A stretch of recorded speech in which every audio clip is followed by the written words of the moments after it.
बांग्लादेश विरुद्ध टी20 श्रृंखला पूर्व सूर्य कुमार भविष्यवाणी। नमस्कार दर्शक बंधु, भारत एवं बांग्लादेश मध्य टी20 श्रृंखला आसंता 6 तारिख ठारू आरंभ होगा जाउछि। पूर्व बांग्लादेश टेस्ट श्रृंखला भारत ठारू 2-0 व्यवधान परास्त हो सारी। तेबे यही टी20 श्रृंखला विजय होगापी जोरदार प्रयास करिवो बांग्लादेश। अधिनायक सांटो टेस्ट श्रृंखला पूर्व भारतीय दल को 2-0 व्यवधान परास्त करिवो बोली देइथिबा मंतव्य सफल होई नथिला एवं भारत ठारू बांग्लादेश को 2-0 व्यवधान परास्त होगाकू पड़ता, जहाँपर यह टी20 श्रृंखला विजयी होई निजर इज्जत बचाइबा चेष्टा करिवो बांग्लादेश दल। सेपटे भारत मध्य अधिनायक सूर्य कुमार नेतृत्व में युव खेलाड़ी मानक द्वारा जोरदार टक्कर देवाक प्रस्तुत हो सारी बांग्लादेश को पुणी थे टी20 श्रृंखला परास्त करने।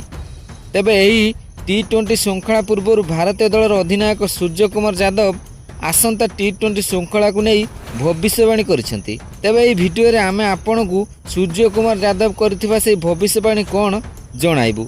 किंतु यह पूर्व जदि आपण सूर्य कुमार यादव को भल पाउथिबे ताले दयाकर वीडियो को लाइक कर दियंतु एवं भारत और बांग्लादेश मध्य टी20 श्रृंखला केउं दल विजेता हेबो निजर मूल्यवान मतामत दयाकर कमेंट कर जणांतु। तेबे आसंतु जानिबा संपूर्ण खबर।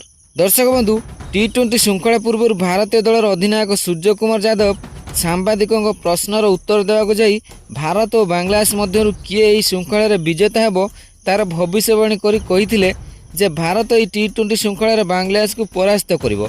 3 टिकिया मैच विशिष्ट यह टी20 श्रृंखला मध्य भारत बांग्लादेश को 3-0 व्यवधान हराई क्लीन स्वीप करिवो। टेस्ट भली पुणी थे बांग्लादेश टी20 श्रृंखला मध्य पराजित हेबो। बांग्लादेश दलर अधिनायक सांटों मंतव्यर उत्तर देवाक जाई सूर्य कुमार यह कहिथिले।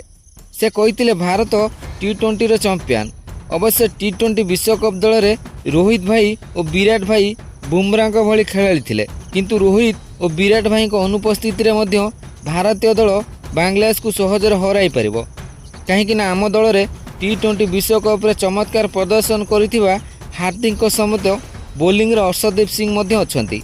युव खेलाड़ी माने आईपीएल भल प्रदर्शन कर निजर मनोबल दृढ़ रखिंट। नीतीश रेड्डी, मयंक यादव, जितेश शर्मा और वरुण चक्रवर्ती भली प्रतिभावान खेलाड़ी माने श्रृंखला चमत्कार प्रदर्शन करने लक्ष्य पड़िया को ओह्लैबे। तेबे दर्शक बंधु, आपण मत भारत कौन यह टी20 श्रृंखला बांग्लादेश को परास्त कर निजर मूल्यवान मतामत दयाकोरी कमेंट कर जणांतु।